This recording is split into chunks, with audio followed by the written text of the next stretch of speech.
Hello बच्चों, कैसे हो। हम आपके लिए लाए हैं आज चैप्टर नंबर 4, जिसके अंदर इस वीडियो के अंदर हम डिस्कस करेंगे द्विघात समीकरण। चैप्टर का नाम है। चलिए स्टार्ट करते हैं बिना देरी किए। पहली बात ये समझ लीजिए कि द्विघात समीकरण के अंदर सबसे पहले होती है हमारी सर्व समीकरण, उनके बारे में डिस्कस करेंगे। दूसरा, मूल ज्ञात करने होते हैं द्विघात समीकरण के। तीसरा टॉपिक ये रहेगा आपका, जिसके अंदर आपको विभेदक के फॉर्मूले से कुछ सवालों को हल करना होगा और मूलों की प्रकृति भी बतानी पड़ेगी। तो इस वीडियो के अंदर हम मूलों की प्रकृति और द्विघात समीकरण के हल करना, गुणनखंड विधि से मूलों को ज्ञात करना, आज सब कुछ इस वीडियो के अंदर समझेंगे। और जो मैं इस वीडियो के अंदर आपको पढ़ाऊँगा केवल आपको उतना ही पढ़ना है, ठीक है। इंग्लिश में अब चलिए स्टार्ट करते हैं। सर्व समीकरण क्या होता है? द्विघात समीकरण का मानक रूप या सर्व समीकरण, ठीक है। ये याद होना चाहिए। ax² plus bx plus c बराबर 0, ये होती है आपकी द्विघात समीकरण।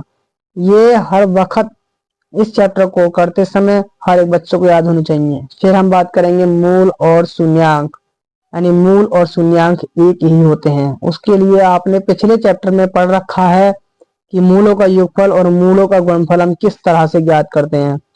मूलों का योगफल का फॉर्मूला देखो, माइनस का x का गुणांक बटे x² का गुणांक होता है। ये पिछली वाली जो प्रश्नावली थी उसके अंदर आपने पढ़ लिया, चैप्टर नंबर 2 के अंदर, ठीक है। अब इंग्लिश में, अगर आप इंग्लिश में या सरल लैंग्वेज में अगर टाइप करना चाहोगे इसे, तो मूलों का योगफल हम अल्फा बीटा से भी रिप्रेजेंट करते हैं। अल्फा बीटा क्या है? हमारे यूनानी भाषा के शब्द हैं।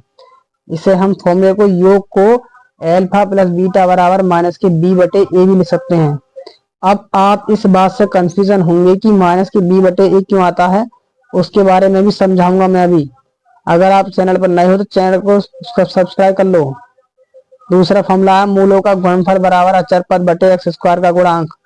अगर शॉर्ट सरल भाषा में लिखोगे तो हो जाएगा अल्फा बीटा बराबर सी बटे ए। ये जो फॉर्मूला है ये सब सरल भाषा का है। ये सी बटे ए माइनस के बी बटे ए क्यों आया, ये बात समझो। अब देखो, यहाँ लिखा है x का गुणांक, यहाँ x² का गुणांक a है, x का गुणांक b है और आचर पद हमारा c है। अब x² का गुणांक लिखा है तो x का गुणांक यहाँ है b, तो b, और नीचे लिखा है x² गुणांक a, तो b बटे ए। माइनस का चिन्ह इस फॉर्मूले नहीं है तो माइनस का चिन्ह आ ही जाएगा। यहाँ लिखा अचर पद बटे x² का गुणांक, अचर पद c है और x² का गुणांक a है, तो यहाँ पर हो जाएगा c बटे ए। आ गया समझ में। अब करते हैं विभेदक की बात। विभेदक का फॉर्मूला होता है d बराबर b² माइनस 4ac। इसी फॉर्मूले पर d का मान निकालते हैं हम, और d के मान से ही हम मूलों की प्रकृति का पता लगाते हैं। अब जानेंगे हम मूलों की प्रकृति। सबसे पहला पॉइंट है मूलों की प्रकृति का, यदि d का मान 0 से बड़ा हो, यानी प्लस का हो, बड़ा होना चाहिए 0 से, तो दो भिन्न वास्तविक मूल होंगे। कैसे होंगे? दो भिन्न अलग अलग वास्तविक मूल होंगे।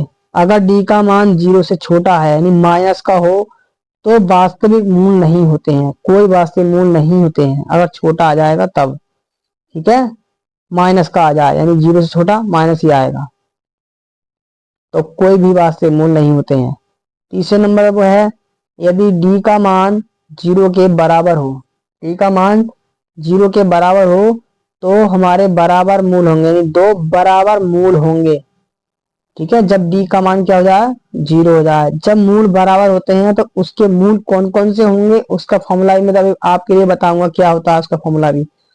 देखो, नीचे लिखा है मैं नोट में, मूल समान होने पर d बराबर 0 लेते हैं, सवाल के अंदर बोले करेगा, और दोनों मूल माइनस के b बटे 2a प्रकृति के होंगे, यानी सवाल पूरा सॉल्व करने की जरूरत नहीं होगी। माइनस के b बटे 2a फॉर्मूला हम डायरेक्टली ये लगा सकते हैं और हमको आंसर दो मूल प्राप्त हो जाएंगे।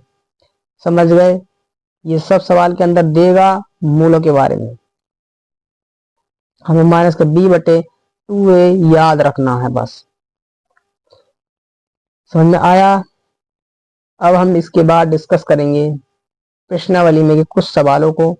मैंने ये सब इसलिए लिख कर रखा था ताकि वीडियो बनाते समय ज्यादा लॉन्ग ना हो पाए।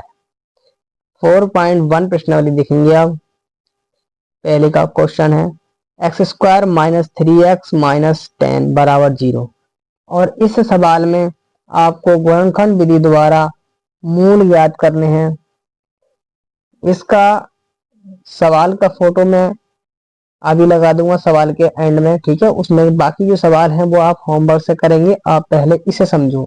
ये माइनस का 10 हमें गुणा करके लाना है और यहाँ लग रहा है घटा का चिन्ह, तो x के गुणांक की संख्या हमें घटा कर लानी है उन्हीं नंबरों से जिन नंबर से हमको 10 मिला है।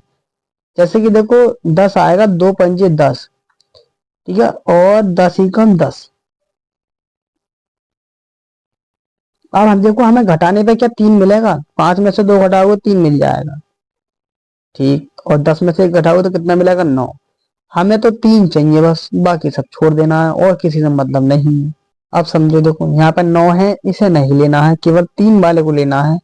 तो हम लिखेंगे x square minus 5 minus 2 into बाहर एक्स है ऊपर, इस एक्स को ऐसे लिख देंगे हम, माइनस 10 बराबर 0। अब अंदर x की मल्टीप्लाई करेंगे 5x, और देखो ये चिन्ह बैठा है बाहर माइनस का, तो ये भी साइन चेंज करेगा, ठीक है ना, माइनस माइनस प्लस, और 2x माइनस 10 बराबर 0। यहाँ से दो दो को जोड़े बनाती हैं, जोड़े बनाने के बाद हम क्या करते हैं, कॉमन करते हैं। जो चीज कॉमन हो सकती है हम उस चीज को कॉमन करते हैं। इन दोनों में देखोगे तो x कॉमन हो जाएगा, x माइनस 5 बचेगा, x बाहर चला गया, प्लस यहाँ से देखो 2 कॉमन कर लो, अंदर बचेगा x माइनस 2 पंजे 10। जितना कॉमन हो सकता है हम उतना ही कॉमन करते हैं, ठीक है। देखो x माइनस 5 दोनों ब्रैकेट समान है, इसे एक बार लिखो x माइनस 5, और जो किनारों पे बैठे होते हैं उन्हें हम एक साथ लिख देते हैं, यानी x माइनस 5 को कॉमन करके लिख लो आप। तो इधर x माइनस 5 और x प्लस 2, ये दो ब्रैकेट यानी दो गुणनखंड हो गए, दोनों को 0 के बराबर रखते हैं हम। x माइनस 5 बराबर 0 और x प्लस 2 बराबर 0। यहाँ से देखोगे तो x बराबर 5 पहला मूल, दूसरा मूल आ जाएगा x बराबर माइनस 2। समझ गए मूल कैसे ज्ञात कर रहे हैं हमें गुणनखंड विधि से, ठीक है। अभी मैं एक गुणनखंड विधि से और कराऊंगा सवाल जिसके अंदर हमको मूल ज्ञात करने हैं। भाव मत, समझ में आया ये बताओ कमेंट करके। भाई कमेंट जरूर किया करो, जब वीडियो देखते हो तो कम से कम कमेंट करके तो बता ही दे करो कि हाँ वीडियो समझ में आया नहीं आया, कैसी वीडियो है, सही है गलत है, तभी तो सुधार किया जाएगा भाई। अब देखो अगला सवाल, root 2 x square plus 7x plus 5 root 2 बराबर 0। 5 रूट 2 बराबर 0। जगह थोड़ी कम है, मैनेज करेंगे। देखो जब भी एक्स स्क्वायर के गुणा में आपको संख्या मिलेगी तो वो लास्ट वाली संख्या से क्या करती है, गुणा करती है। ये वाली बात गांठ मान लो, याद कर लो, चाहे कुछ कर लो, दिमाग पे लिख लो अपने। रूट 2 की गुणा जब रूट 5 रूट 2 के साथ करोगे तो हमने ये जाना है रूट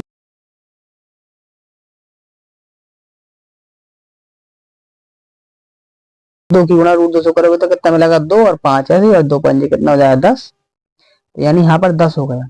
गुणा करके 10 यहाँ है और जोड़ के हमें 7 लाने हैं, गुणा करके 10 और जोड़ के 7। देखो 2 पंजे 10 और 2 और 5 जोड़ोगे तो 7 हो जाएगा। 2x square plus 5 plus 2 x plus 5 root 2 बराबर 0, ठीक है, बराबर 0 चलता रहेगा।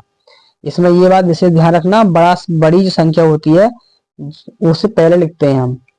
इसके अंदर x के अंदर गुणा कर दी हमने, अब क्या करेंगे हम जोड़े बनाएंगे, जोड़े बनाने के बाद क्या करेंगे कॉमन, यहाँ से हो जाएगा x कॉमन, यहाँ बचेगा रूट 2 एक्स प्लस 5, यहाँ पर रूट 2 कॉमन कर लेंगे, अंदर बचेगा रूट 2 एक्स प्लस 5।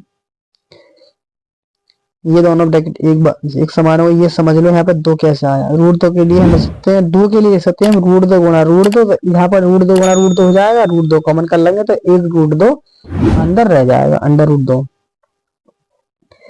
अब ये सब पीछे का सवाल की तरह ही सेम, x प्लस रूट 2 हो जाएगा अगली समीकरण, दोनों को 0 के बराबर रखोगे तो यहाँ से x बराबर कितना निकल कर आ जाएगा, माइनस के x बराबर माइनस के 5/√2 और एक आ जाएगा x बराबर माइनस के √2। आया सवाल समझ में? बोलो, सवाल समझ में आ गया? अब हम एक सवाल और समझते हैं। क्या सवाल है? 2x² माइनस x प्लस 1/8 बराबर 0। 8 की दोनों तरफ गुणा कर दो। 16x² plus minus 8x plus 1 बराबर 0। और जो बटे में 8 आएगा ना उसे हम 0 में भेज देते हैं। ठीक है, पहले 16 की 1 से गुणा करेंगे, अभी समझाया मैंने। 16 कम 16 जोड़ के गुणा करके 16 आना चाहिए और जोड़ के 8 4 चौक 16, 4 और 4 8 हो जाएगा बराबर 0। एक्स के अंदर मल्टीप्लाई करेंगे। ठीक है, यहाँ जो 8 थे वो जो एलसीएम देने के बाद बटे में आते हैं उन्हें हम 0 में भेज देते हैं। एक्स के अंदर गुणा करेंगे और माइनस चिन्ह की भी गुणा करेंगे। ठीक है, चिन्हों का बहुत विशेष ध्यान रखना है।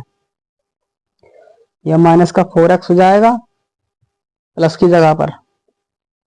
यहाँ से कॉमन कर लो 4x, तो यहाँ बचेगा 4x माइनस 1 और यहाँ पर कर लो माइनस का 1 कॉमन, जहाँ से कुछ कॉमन नहीं होगा वहां से हम 1 कॉमन कर ले करेंगे और अंदर के साइन चेंज हो जाते हैं। देखो 4x प्लस 1 था ना, माइनस 1 हो गया। एक बार 4x माइनस 1 4x माइनस 1 दोनों को 0 के बराबर रखोगे तो 4x माइनस 1 बराबर 0 और 4x 1 माइनस 1 बराबर 0। यहाँ से x की वैल्यू निकाल लोगे 1/4 हो जाएगी। ठीक है,